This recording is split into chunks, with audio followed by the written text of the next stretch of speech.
حانت فقري حانت بيت كريستيان ميديا بزتفالالي قانقوتات اب حدا املخو بيت استوهابنا تصداوشتنا خنمرمرو بفقري اب حانت بيت كريستيان كنعبر حبرتنا ملكت فورنا حانت فقري حانت بيت كريستيان ميديا حانت فقري حانت بيت كريستيان ميديا حوارياو سرح قدس ابناي قوب اب ኤርትራን ሰሜን ኢትዮጵያ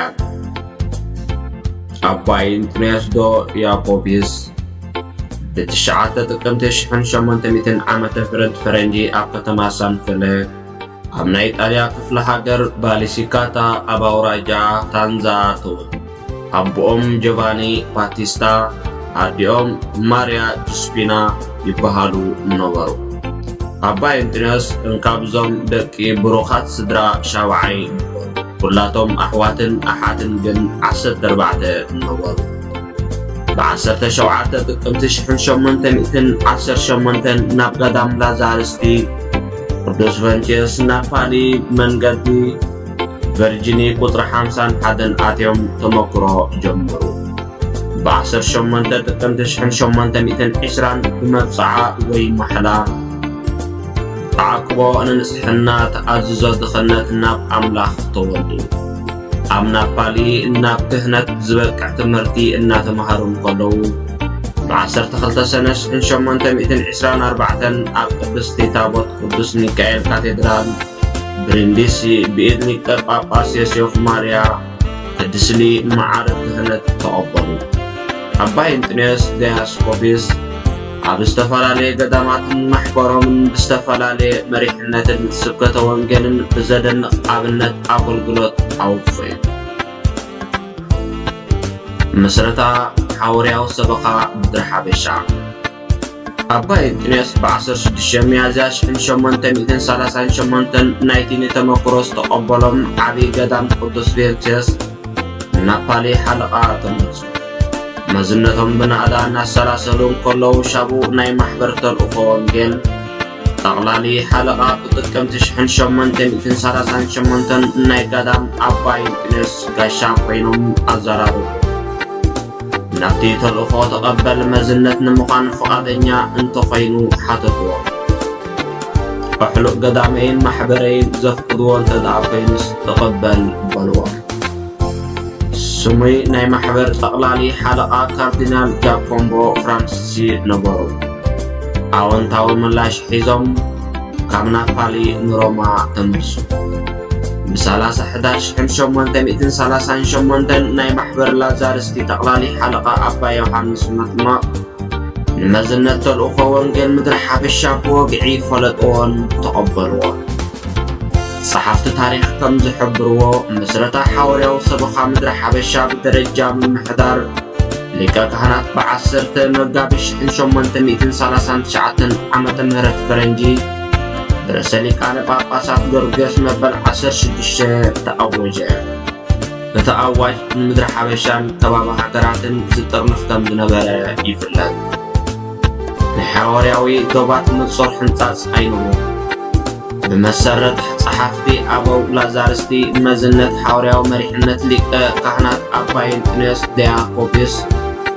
بمنبر بيتروس بوغ استنقرب بعصر تقنبوت 1839 عمد فرد فرنج مقانو يحبرو قدس أمناي قوب كاب طاليان نفسي من إثيوبيا حورياو لك كهنات أباي انتنيس دياكوبيس ኣብ 12 መጋቢት ክሳብ 4 ሚያዝያ 1839 ብዝነበረ ሰሙናት ንፓሪስ ከይዶም ምስ ጠቕላሊ ሓለቓ ላዛርስቲ ብጉዳይ ሓዲስ ሰበኻ ብዕምቆት ዘተዩ።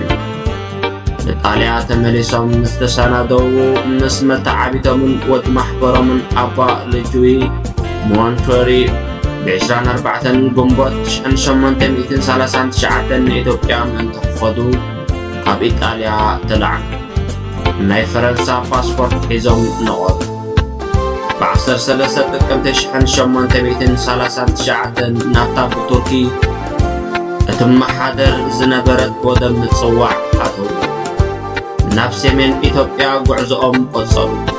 ብ29 ጥቅምቲ 1839 ዓመተ ምህረት ፈረንጂ ዓድዋ ኣተዉ። ኣብኡ ቕመጡ ምስ ዝጸንሑ ወዲ ማሕበሮም ምስ ዮሴፍ ሳፓቶ ተራኸቡ። ሓለቓ ማሕበር ካህናት ናብ ሓድስ ምድሪ ሰበኾኦም ንኸኣትዉ ዘመን መሳፍንቲ ነበረ። ንሰሜን ኢትዮጵያ ዘመሓድሩ መስፍን ደጊያቱ በሃይለ ማርያም ነበሩ። ኣባይ እንጥንዮስ ምስኦም ልዙብ ማሕበራዊ ዝምድና መስርቱ። ናይ 5 ነጥቢ ሓዋርያዊ ውጥን ቦታታት ተልእኾ ወንጌል 3 ላዛርስቲ ሰበኽቲ ወንጌል ብዙሕ ድሕሪ ምዝታይ ናይ 5 ነጥቢ ሓዋርያዊ መምርሒ ኣብ ጽሑፍ ኣስበሩ። ትሕዝትኡ ከምዚ ዝስዕብ ነበረ። ቀዳማይ ብዝተኻእለ መጠን ካብ ጉዳይ ናብርኦም ርሒቕካ ምስ መሳፍንትን ሰዓብቶምን ጽቡቕ ርክብ ምምስራት። ካልኣይ ብብሩህን ጽኑዕን ብዝኾነ ኣገባብ ካቶሊካዊ ትምህርቲ ምስትምሃር ዳ እምበር ካብ ወቐሳን ዘይጭበጥ ክርክርን ምርሓቕ። ሳልሳይ ናይ ደቀባት ቤተ ክህነት ሊቃውንትን ኣቓልቦ ብልዝብነት ምስሓብ። ራብዓይ ናይ ክፉእ ቁንኣት ምኽንያት ክኸውን ዝኽእል ህንጻታት ዘይምስራሕ ካብ ዓዲ ናብ ዓዲ እናተንቀሳቐስካ ብሓዋርያዊ ግርህነት ምዕያይ። ሓሙሻይ ኣብ ፖለቲካዊ ጉዳይ ኢድካ ዘይምእታው ካብ ባእስን ክርክርን ምርሓቕ። ኣባ ዮሴፍ ሳፓቶ ናብ ሽዋ፣ ኣባ ሉዊጂ ሞንቶሪ ንጎንደር፣ ሓለቓ ሊቀ ካህናት ኣባ ኢንጥንዮስ ዲያኮፒስ ንዓድዋ ተመደቡ። ብ10 ታሕሳስ 1839 ዓመተ ምህረት ፈረንጂ እቶም ቀዳሞት ክልተ ካብ ዓድዋ ናብ ቦታ ምድቦም ኣምርሑ። ኣብነታዊ ስብከትን ትምህርትን ናይ ኣባ ያዕቆብ ኣብ ዓድዋ። ሓዋርያዊ ሊቀ ካህናት ብህዝቢ ኣባ ያዕቆብ ብዝብል ስም ክፍለጡ ጀመሩ። ኣብ ሓፂር ግዜ ቋንቋ ጣልያኛ ናብ ኣምሓርኛ ተርጉሞም ኣጽንዕዎ። ሰጋእ ከይበሉውን ብ26 ጥሪ 1840 ዓመተ ምህረት ፈረንጂ ኢኮኖምያዊ ንግግሮምን ኣበርክትሎም ጸኒሖም። ድሕሪ 4 ወርሒ ምስ ትምህርቲ ቀዳሞት ሊቃውንትን ኣበውን ዝነጻጸር ታሪኽ ምስረታ ቤተ ክርስቲያን ንብዙሓት ኣባላት ቤተ ክህነት ኣካፈልዎም። ኩሉ ተዓዛቢኦም ከኽብሮምን ኣብነቶም ክኽተልን ጀመረ። በወርሒ መጋቢት 1840 ዓመተ ምህረት ፈረንጂ ሓለቓ ሊቀ ካህናት ሰበኻ ምድሪ ሓበሻ ሓደ ቤት ኣህኒጾም ኣብኡ ሰፈሩ። ኣባ ያዕቆብ ንሓደ ዓመት ሙሉእ ብጸሎትን ብመጽናዕትን ንወንጌላዊ መምርሒኦም ናብ ግብሪ እናውዓሉ ኣብ ዓድዋ ሰፍሑ። ምግቦም፣ ክዳኖም፣ ሳእኖም ኩሉ ከምቲ ናይ ሓደ ኢትዮጵያዊ ፈላሲ ነበረ። ቀጺሎም ናብ ናይ ዓድዋ ቤተ ክርስቲያን ተዋህዶ መድሂነ ዓለም እናኸዱ ዳዊቶም ይደግሙ ጸሎት የዕርጉ ከም ዝነበሩ ይሕበር። ብድንገት ናብ ዝተፈላለየ ኣድባራት ይኸዱ ነበሩ። ናይ ቤተ ክርስቲያን ተዋህዶ ስርዓት ኣምልኾ ብዕምቆት ይዕዘቡን ንትዕዝብቶም ናብ ጽሑፍ የስፍሩን ነበሩ። ኣብ ኣእምሮ ኢትዮጵያውያን እዚ ፈረንጂ ብሩኽ እዩ። ካብ ቅድሚኡ ዝነበሩ ጸዓዱ ዝተፈለየ ዝብል ርድኤት ሓደረ። ጌጋ ቀዳሞት ልኡኻት ወንጌል ነባ ያዕቆብ ብዙሕዩ ኣለቢምዎም።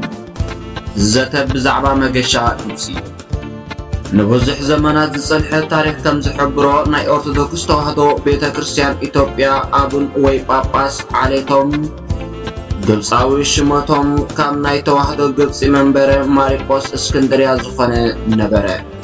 ወይ ድማ ዓቢ መስፍን ዝተወከሉ ሊቃውንቲ ንግብፂ ከይዶም ንፓትርያርክ ኢድ ነሲኦም ዘትዮም ምስ ኣብቅዑ ናይ መንበረ ማሪቆስ ፓትርያርክ ነቲ ጉዳይ ኣጽኒዖም ንሰበኻ ኢትዮጵያ ሓደ ኣቡን መሪጾም መዓርግ ቅስና ቆቢኦም ብኽብሪ የፋንዎም ነበሩ።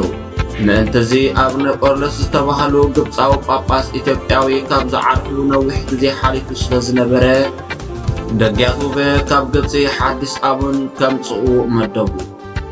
ፍቕዲ መልእኸኛታት ግብፅን ነጋድያን 50 ሰብ ዘጠቓልል ኮነ።